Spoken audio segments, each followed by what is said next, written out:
싱킹 브릿지 타임즈 2024년 9월 7일자를 진행하도록 하겠습니다. 대립 구조도는 자유무역대 수출 통제라고 표기를 해봤습니다. 오늘의 편집 내용 제목들이 되겠습니다. 중국 곧 세계 제조업체 타이틀을 잃게 된다. 피터 자이언 9월 6일자 방송 내용입니다. 세계화는 최저가 생산자를 찾는 것이 최우선 과제였기 때문에 중국이 제조 강국으로 부상하는 계기가 되었다. 그러나 중국의 인구 감소와 인력 고령화와 함께 탈세계화는 이러한 경쟁 우위를 약화시키고 비용에 대한 모든 사람의 우선순위를 변화시켰다. 그렇다면 다음 단계는 어떻게 될까?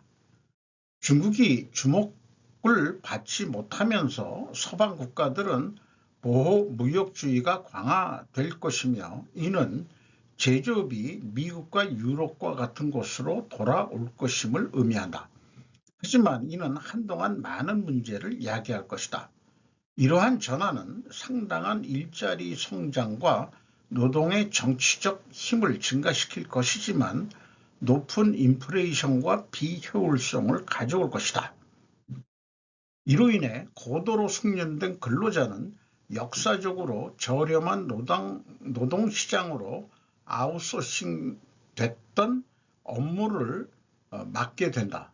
한마디로 단순 작업에 서구의 고임금을 받는다. 이런 얘기가 되겠네요. 그러니 지금 인플레이션이 나쁘다고 생각하신다면 좀 기다려야 된다. 이런 취지로 방송을 했습니다.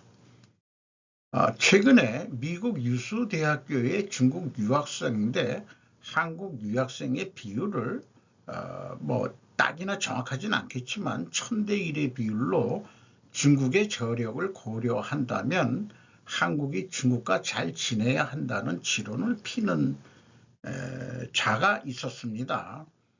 근데 제 생각에는 한 10여 년 전까지는 뭐 좋다 이게요. 근데 변하는 세상을 지금 잘못 읽고 있다.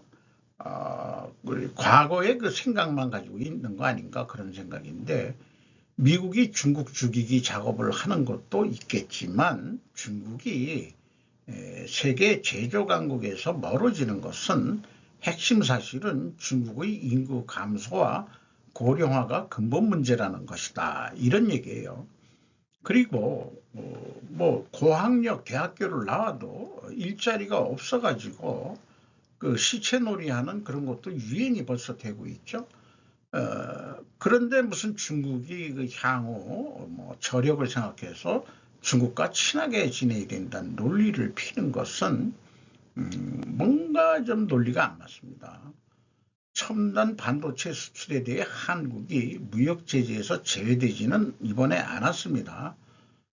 전제는 사전 허가 성격인데 국내 정부 쪽에서는 역량은 크게 제한적이라고 그렇게 얘기는 하고 있습니다.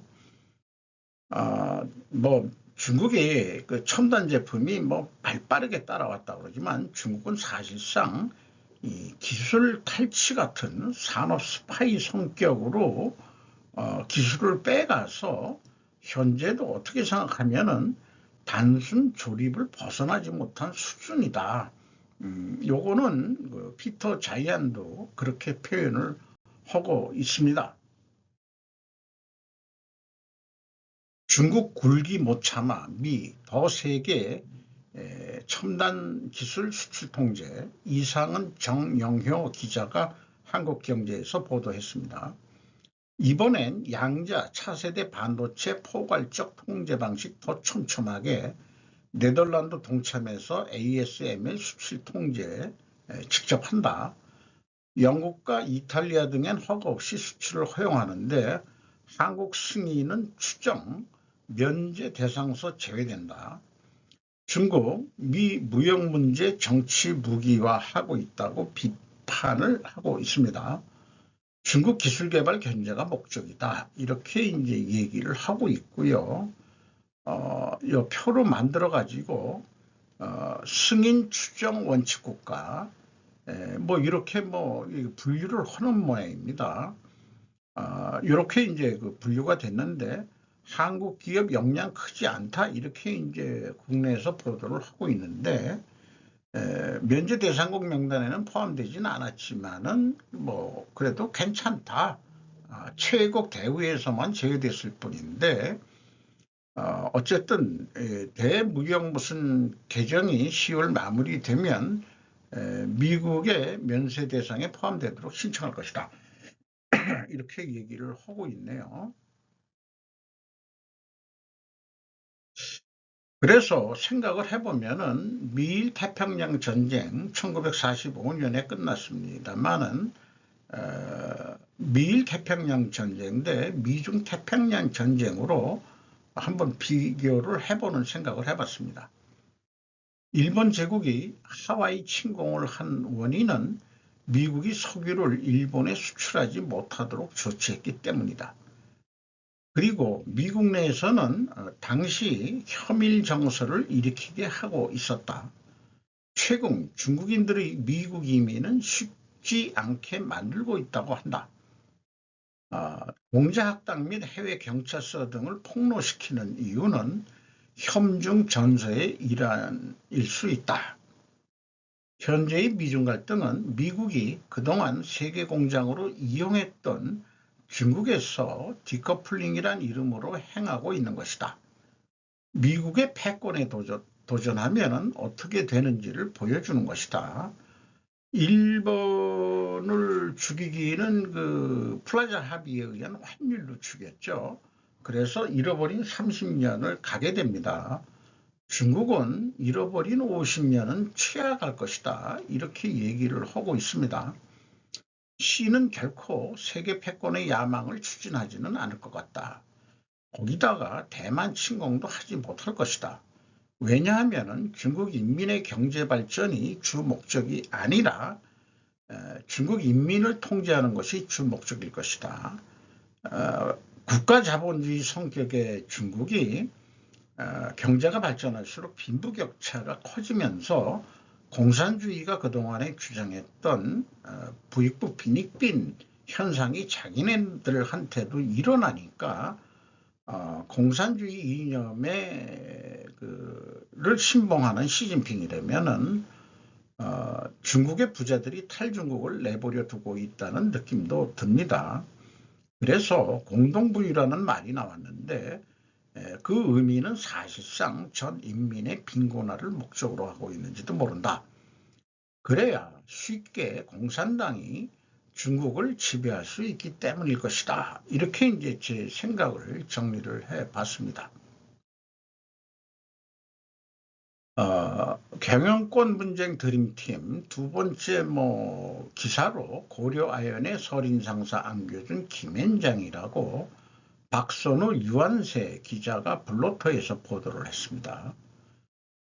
쭉 이 뉴스들이 나왔었는데 결국은 임시주주총회 소송을 해서 법원이 승인을 함으로 인해서 법적으로 안 열 수가 없었는데 결과는 영풍 측의 장세환 유해평 대표가 설인상사 대표를 맡고 있었는데 임시이사회 전에 자진 사퇴로 해가지고 설인상사 이사회를 6대1의 비율로 고려아연 측 인사들로 됐기 때문에 실질적으로 고려아연이 설인상사를 이제 경영권을 맡게 됐다. 이런 얘기입니다. 어쨌든 현재 그럼에도 불구하고 HMR 현대모타 그룹인데 글로벌 대상 유상 증자의 법률 대리를 맡은 후 고려아연의 소송까지 계속 담당하는 것으로 김앤장이 그렇게 갈 것 같다. 그리고 설인상사는 그 고려아연이 경영권을 가져오면서 KG 트레이딩이라고 이렇게 이름을 바꿨답니다. KG는 코리아 징크, 고려 아연의 앞글자를 딴 KG 트레이딩으로 상호를 바꿔서 주로 수입 수출 업무를 주로 하는 자회사로 운영이 된다고 할 수 있겠습니다. 목루 동심 파괴라고 그 유튜브 쪽이 아니고 네이버 TV에서 하는 방송인데, 식민지 근대화론 맞는 이론이다. 맞는 이론이라는 얘기는 제가 붙였습니다. 위생경찰 식민조선 만병골치약이라는 제목으로 일제 36년간 인구가 1천만 명 증가했다. 인구가 크게 증가한 것은 출생률이 상당히 높은 수준에서 유지되며 완만하게 낮아진 반면 사망률이 상대적으로 급하게 낮아졌기 때문이다. 평균 연령이 크게 늘어난 데에는 영유아 사망률의 감소가 가장 크게 기여했다. 요거 한겨레 쪽의 뉴스를 2019년 거를 인용을 했네요. 1930년 전에 인구 증가율이 꽤 높았다가 이제 계속 내려가는 거로, 학계 출산율도 꽤 높았다가 지금 내려가는 거로요. 이렇게 되어 있습니다. 그리고 한국의 그때 조선의 경제 성장률은 1936년도경부터 이 명목 국내 총생산이 급격히 늘었다, 이런 거를 보여주는데, 요거는 통계청 자료로 인용을 했습니다. 그러면은 왜 이때 경제가 이렇게 많이 잘 올라갔느냐? 만주사변 중일전쟁으로 1930년대 경제성장 원인이다. 그리고 한반도를 일본이 병참기지화했다. 농업인구에서 공업인구로, 그래서 인구 이동이 있었고, 또 그 산업시대에 일을 해야 되니까 보통 학교들을 해서 다 교육을 받아야 되기 때문에 학교도 많이 생겼다는 얘기를 하고 있습니다. 아울러서 도시 빈민화도 발생을 했다. 자원 입대 1938년부터이고 일본 패전 직전에 강제징용 시기가 있었는데 그 기간은 매우 짧다. 그래서 항상 소개하는 겁니다만은, 설명은 안 드리고 이제 참고 자료로 내는 겁니다만은, 어쨌든 식민지 근대화론을 하나의 이론이라고 한다면은 이론의 종말은 없다는 거로 제가 공감하는 입장에서 이거를 좀 소개를 하고자 합니다.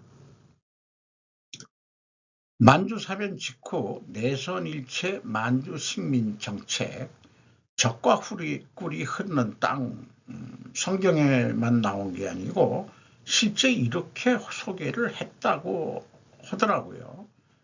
그리고 연도별 국민이라고 그랬는데, 이게 이제 좀 최빈곤층이라고 요즘 얘기하겠죠. 구호비 추이가 나갔는데 1931년도가 만주사변 정도니까 경제도 발전하지만 상대적인 빈곤층이 늘어나니까 1943년도에는 그때 단위 원위로 73,863 이거만큼 지원을 했다는 얘기입니다. 그리고 일본 제국의 영토 확장에 대해서도 표시를 했는데, 대만, 한반도, 그 다음에 일본 홋카이도, 이게 명치 유신 이후로 그 다음에 공업화가 되면서 일본 제국이 이렇게 한 것은, 대만은 서방에서 올라오는 식민지에 의한 것을 막으려는 의도가 있었고, 그 다음에 한반도하고 홋카이도는 러시아의 남하를 막기 위해서라도 한반도를 일본이 먹어야 된다, 이런 판단을 했다는 거예요. 그러니까 한반도는 일본의 병창기지화를 했기 때문에 병창기지화 정책이라면 한반도를 군수공업화로 갈 수밖에 없다.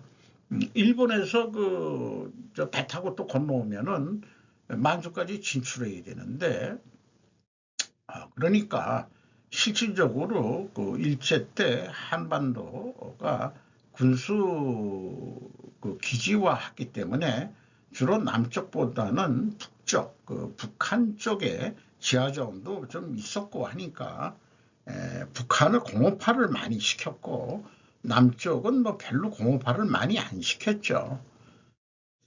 내선일체라는 게 해뜻풀이를 해보면은 조선인과 일본인의 조상은 같다라는 개념 아니냐. 그러니까 서구처럼 예를 들어서 뭐 아프리카라든지 이런 데 식민지를 한다 그래도 그렇게 교육들을 시켰냐 그러면은 안 시켰는데, 공부 잘하는 사람은 나중에 판사도 될 수 있었고, 또 군인 장교도 될 수 있었고 그런 거겠죠. 그리고 만주사변 이후에 조선인대 일본인의 한반도 내에서의 경영회사 수는 한국인이 운영하는 조선 회사 수는 4,185개에 반해서 일본인이 경영하는 회사는 2,768개 업체가 있었다. 그리고 1912년 우리가 1910년에 합방이 됐으니까 그때 이제 학교들이 이렇게 작았는데 1942년에는 보통 학교만 하더라도 10배 가까이 증가를 했다 이런 얘기예요. 이런 얘기는 결국은 국민의 기초교육을 황국식민, 내선일체 황국식민이라고 그랬죠. 그렇게 교육을 시켰고 경성제국대학 및 전문학교가 22개나 있었다. 전국적으로. 이런 것도 소개를 하고 있습니다. 병창기지화는 산업발전의 원인이 된다. 일본의 경제 성장을 보면은 냉전과 일본 경제의 성장이라고 해서 소개가 되어 있는데, 일본이 패전 이전의 수준을 회복하는 데는 우리 한반도에서 일어난 6.25 전쟁 때문에 미군의 보급기지 역할을 하면서 정상화됐다.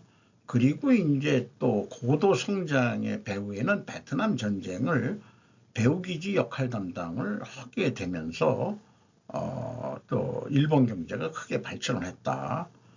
최근에 미국 사령관은 대만서 중과 충돌을 하게 되면은 주한 미군 물자를 활용한다 이렇게 표현했는데, 이거를 다르게 해석하면은 한국을 병창기지로 활용하는 구상을 밝힌 것으로 풀이된다고 소개를 하고 있습니다. 이런 글을 보면서 느끼는 게 기업 경영의 성장 비율을 좀 해보고 싶어요. 기업을 크게, 조직을 크게 나눈다면은 영업, 생산, 물류, 세액, 분류가 있다고 생각을 합니다. 경참, 로지스틱을 경영용어 물류로 번역한 것은 일본이죠. 물적 유통의 약자로 물류라고 명칭을 했습니다. 과거도 그랬고 현재도 마찬가지고 미래에도 전쟁의 승패를 가르는 것은 병참, 즉 물류이다. 우크라 전쟁이 먼 지역이라도 155mm 포탄을 미국을 경유한 판매는 돈을 버는 일은 분명한 것입니다.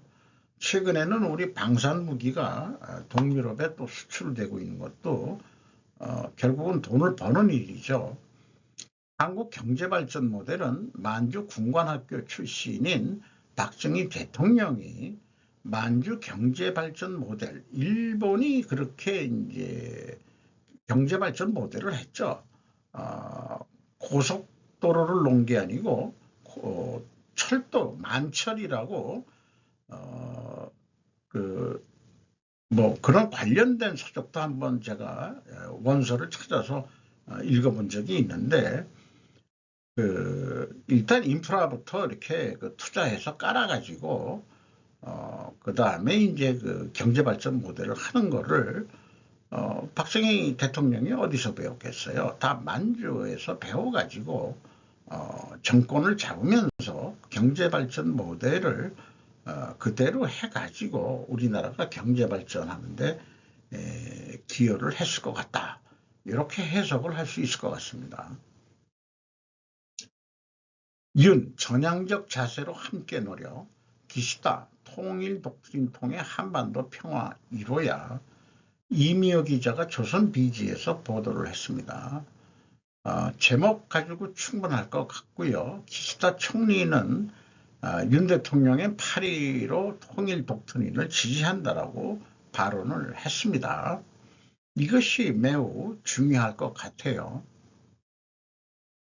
기시다 총리, 윤 대통령과 만찬, 속담 사용해서 한국어로 인사했다라고 구사카베 모토미가 마이니치 신문에서 보도를 했습니다. 기시다 씨는 여러분을 만날 수 있어 기쁘다. 오늘 멋진 저녁 모임에 초대해 주셔서 진심으로 감사드립니다라고 한국어로 인사했다. 한국 대통령실에 따르면 참석자들로부터 박수가 터져나왔다. 기시다 씨는 속담 비온 뒤에 땅이 굳는다를 언급하며 한일의 폭우가 쏟아지기도 했지만 역사적인 비유를 하는 거죠.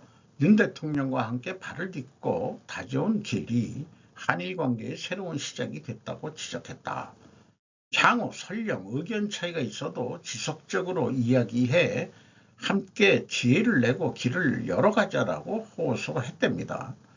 또 조선통신사가 일본에 남긴 조선과 일본이 서로 신뢰 교류하면서 좋은 관계가 되자는 뜻의 말을 또 인용을 했다고 그러고요. 한일 양국이 서로를 조명하고 지역과 세계에 함께 빛을 발하기를 바란다고 말했다고 합니다. 윤 대통령의 대변인은 앞으로 예측하기 어려운 난관이 올 수도 있지만 흔들려서는 안 되며 한일 관계 발전은 선택이 아니라 역사적 책무라고 강조했답니다. 만찬에서는 한식과 일식을 절충한 메뉴가 제공됐다고 한다. 이 식사 메뉴도 참 상징적인 게 있는 것 같아요. 한식으로만 한 것도 아니고 일식으로 한 것만도 아니고 절충 메뉴, 유사한 것도 많겠죠. 댓글에 다카하시 고스케라고 미 외교 안보 전문 온라인 디플로매트 도쿄 특파원인 사람이 댓글을 했는데 견해를 냈습니다. 두 정상은 국교 정상화 이후 가장 심각하다고 했던 한일 관계를 크게 개선시켰다. 원래대로라면 두 정상이 1998년 오부치 게이저 총리와 김대중 대통령의 한일 공동선언에 이은 것이다. 그때 사실 김대중 대통령이 과거는 있고 새롭게 출발하자라고 했는데 왜 그 민주당 애들은 우리 DJ 선생이 돌아가신 이후에 반일을 내세워서 정권을 유지하려고 하는지 왜 모르겠어요. 그러나 댓글 중에는 기시다를 비난 및 우려하는 댓글도 꽤 있었습니다. 요거를 좀 논리적으로 한번 생각을 해보는 것으로 해봤습니다. 만약 중국이 해체된다면 그러면 한반도는 통일이 될 것이다. 왜냐하면 현재 중국이 한반도 통일을 원하지 않기 때문이다. 그러면은 이것이 중국이 한반도 통일을 원하지 않는 게 근본원이 되면은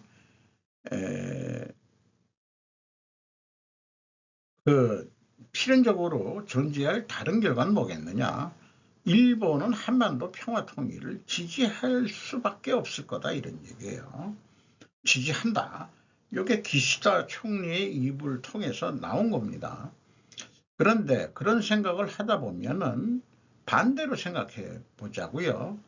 일본이 만약에 한반도 평화 통일을 원하지 않는다면 그러면은 한일 관계는 반일 정서가 팽배해질 것이다. 한국 내에서 왜냐하면은 일본 내 친중 정권이 발생했기 때문이다. 이렇게 한반도 통일을 원하지 않는 경우에는 친중 정권이 일본에 생겨야만이 이런 게 나와야지 만약에 친중 정권이 아닌데도 한반도 평화 통일을 원하지 않는다면은 그게 그렇게 발생될 수 있을 수는 없을 거라고 생각을 하는 거죠. 그래서 제 생각엔 그래요. 자, 지금 현재 민주당 애들이 친중인데 대부분 아닌 경우도 있는지 모르겠습니다만은 일본이 친중 정권이다. 그런데 국내 친중 정권은 또 반일로 가야 된단 말이에요.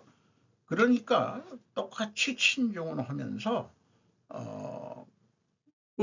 일본의 친중 세력하고는 또 반목을 해야 되는 한국 내 친중 세력 내 정책성 혼란이 분명히 나올 것이다. 이런 생각도 해보게 됩니다. 잠깐 논리 연습 내지는 그렇게 자꾸 생각해보는 연습. 원인 가정을 생각하고 또 생각해보자. 그런 얘기죠. 만약 한반도가 통일된다면 그러면은 요거 다음에 이제 얘기를 또 붙여나가면 되겠죠. 북한도는 한국의 편일될 것이다. 왜냐하면은 조선 청나라 조약 등 역사적으로 청나라가 조선 땅임을 북한도는 인정했기 때문이다. 이렇게 또 얘기를 풀어가 볼 수도 있지 않을까 생각하고, 만약에 러시아가 서러시아와 동러시아로 분리된다면 그런 날도 좀 올 수 있지 않겠냐. 그거에 대해서 요런 거로 한번 표를 또 좀 만들어 볼 수도 있지 않겠냐 생각을 하는데, 그거는 이제 천천히 좀 생각해 보기로. 왜냐하면은 러시아라고 하면은 서쪽에 있는 러시아가 러시아지, 이 동쪽에 지금 러시아는 적백내전이라고 그러죠. 적백내전에서 백색군이 이제 러시아 귀족층 출신들이 적색군한테 밀려가지고 결국은 이 내전이 일어나는데 결국 지죠. 그래서 이제 동러시아도 이제 러시아가 다 먹게 된 건데, 지금 동러시아 쪽에 사는 사람들은 백색 러시아계 귀족 출신들의 러시아인들이 많이 있는 거로 알고 있습니다. 제 생각에는 러시아도 중간에 있는 시베리아는 뭐 사람이 살만한 데가 별로 없다고 그러거든요. 그래서 참 러시아도 서러시아 대 동러시아로 좀 이렇게 나눠지는 게 좋지 않을까, 그런 희망을 갖게 됩니다. 미국 베이버 부모 집에서 노년 보내고 싶어도 요양센터행 불가피한. 한국은 민서영 기자가 조선비지에서 보도했는데 월스트리트 저널에서 얘기한 거면은 65세 이상 돼가지고 집에서 요양을 하고 싶으면은 요양센터보다 실질적으로 돈이 더 많이 든다. 그러니 요양센터로 갈 수밖에 없다는 게 결론입니다. 여기에서 24시간 간병이 필요한 사람이 본인 집에서 한다 그러면은 1년에 약 29만 달러가 들어가는데, 이거는 이게 너무 많이 들어가는 거다 이게요. 간병인 부족과 돌봄 수요 급증은 다른 나라의 일만이 아니고, 한국은 내년에 65세 이상의 인구가 전체 인구의 20%를 넘는 초고령 사회로, 그러니까 일본보다는 15년 늦게 초고령 사회가 됐는데, 현재도 돌봄 서비스 인력난 및 비용 부담 완화 방안 보고서에 따르면 올해 국내 돌봄 서비스의 노동 공급은 수요의 30% 수준에 머물 것이다. 이렇게 얘기를 하고 있어요.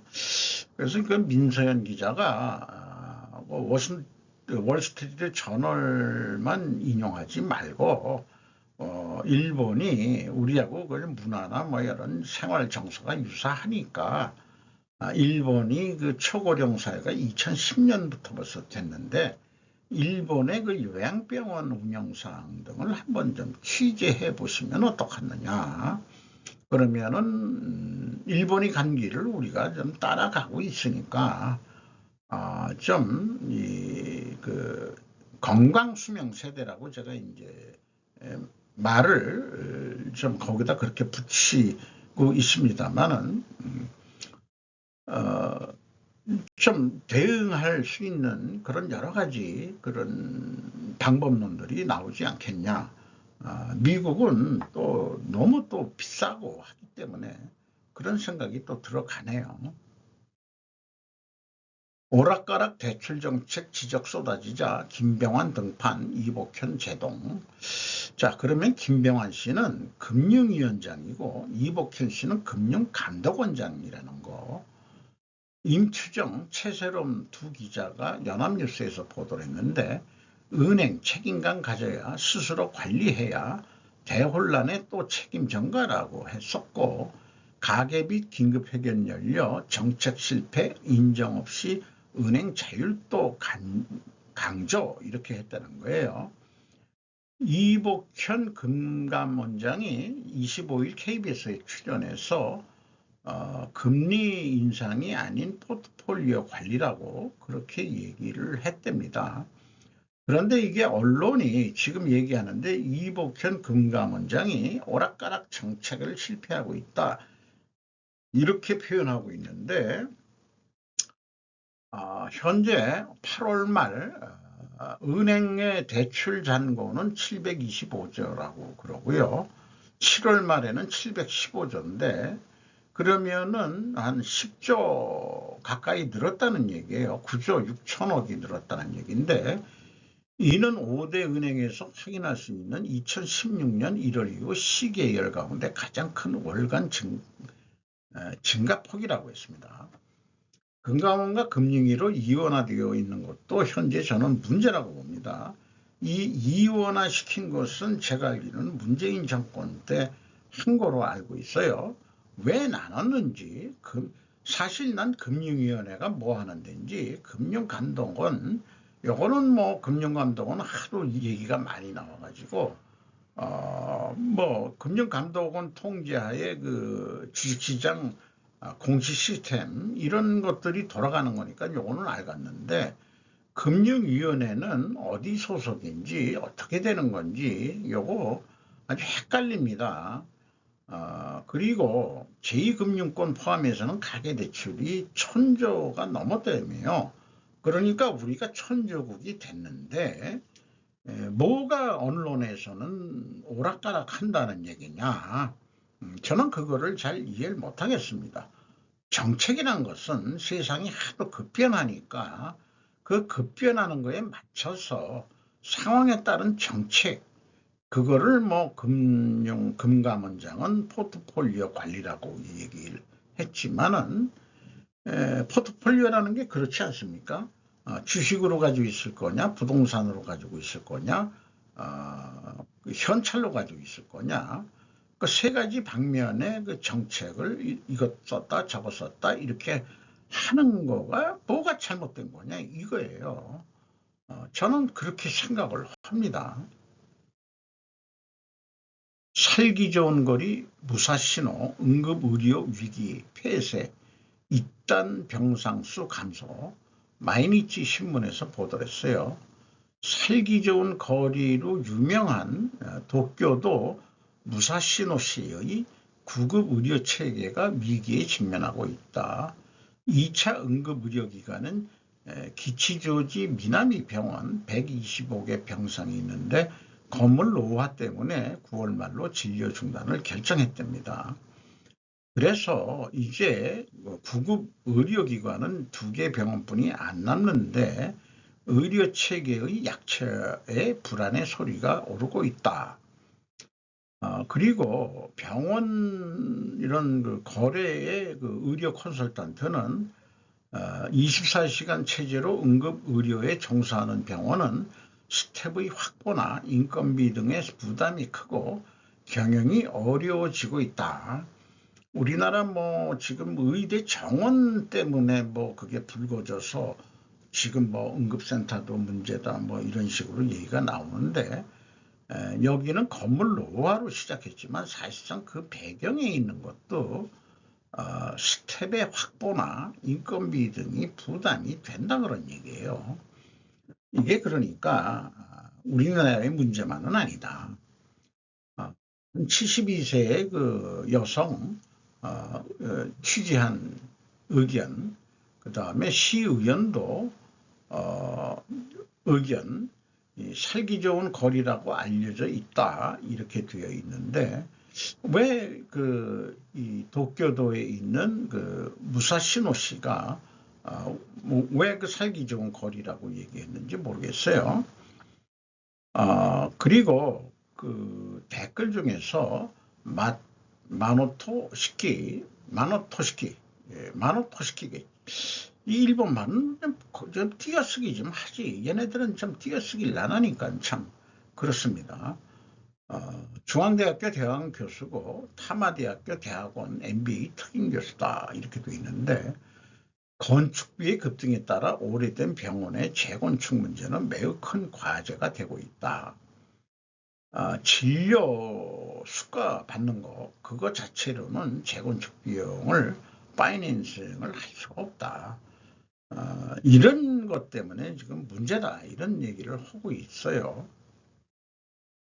그래서 이게 그 무사시노시의 그 지금 건물 노후화됐다는 병원인데 한자로 길양사죠. 우리말로 길양사, 길상사인가? 이게 상자인가 양자인가 모르겠네. 헷갈리네. 남병원 신호시? 잠깐 남병원인데 길한다고 그러니까는 그 살기 좋은이라는 한자로 그런 뜻인가요? 어쨌든 모르겠습니다만 이거 지금 보면은 상당히 그 오래된 건물 같죠? 좀 지방 도시 도쿄도기는 하겠습니다만은 도쿄 그 위성 도시 중에 하나일 것 같습니다. 능력의 차이는 없는데 급료가 7.5배. 미국은 왜 일본보다 풍요로운가? 이거 어떻게 읽어야 되는지 모르겠어요. 뿌스쿠반? 모르겠네. 아유, 참. 노구치 유키오가 미국의 강점의 원칙을 해설한 책이 나왔어요. 이렇게 그 번역이, 아니, 미국은 왜 일본보다 풍요로운가? 이런 책이 있는 모양이에요. 그런데 원인이 풍요로움의 원인을 이질적인 것에 대한 관용과 다양성을 용인했다. 이렇게 얘기를 하고 있네요. 미국과 일본의 국력 차이가 이렇게 좁혀진 적이 있는데 지금은 엄청 많이 30년 잃어버린 30년 동안에 엄청 국력 차이가 나게 됐죠. 그래서 지금 어떤 전문가의 보수를 비유를 했는데 미국이 7.5배나 높다. 이제 왜 그러냐 그러면은 이유는 우수한 인재를 받아들여 능력을 발휘할 수 있는 기회를 주고 있는 거다 미국이. 그런데 이제 댓글의 의미가 또 좀 저는 더 다가오는데 GDP를 늘린다는 것은 어떻게 생각하면은 이 생산 소비의 순환, 이 순환의 속도를 올린다는 것이다. 그래서 GDP가 큰 것은 이 순환의 속도가 빠르기 때문이다. 이게 제약이론 경영에서 얘기하는 거하고 똑같은 얘기예요. 이 순환 속도에는 엑셀도 브레이크도 걸 수 있는 거다. 그 역할을 담당하는 것이 정부의 거시 경제 정책인데 매크로 컨트롤은 정부밖에 할 수는 없다. 일반 개인 기업들이 할 사항은 아니다. 그런데 일본 정부가 하고 있는 경제 정책은 GDP 대비 엑셀인지 브레이크인지 라는 이야기 아니냐 이런 얘기인 것 같습니다. 그런데 맨 앞에 얘기했듯이 미국이 제조업을 다시 가져가는데 리쇼링을 하게 되면은 예상은 인플레이션을 불러일으키겠지만은 단순한 작업에도 고학력 고임금을 받는 사람이 그런 이제는 단순 노동도 작업도 하게 될 거라 그런 얘기예요. 그러니까 일본에서 예를 들어서 최저임금 만행을 받는다고 한다면은 천행이죠. 천행. 우리나라는 10,000원이고 미국은 한 75,000원 정도 된다는 거 아니에요, 시급이. 근데 이제 단순 조립도 미국에서 일하면은 그렇게 임금을 많이 주니까 물건값이 당연히 올라갈 거고 고통은 수반할 거지만은 저 중국 애들 이 세계 패권 저거 죽여야 되니까 결국은 미국이 내부적으로는 내상을 입는다 하더라도 중국 죽이기는 이루고야 말 것이라고 생각이 됩니다. 그런 거하고 연관해서 이걸 생각해 볼 필요가 있다. 저는 그런 생각을 해보게 되네요. 이상 마치도록 하겠습니다.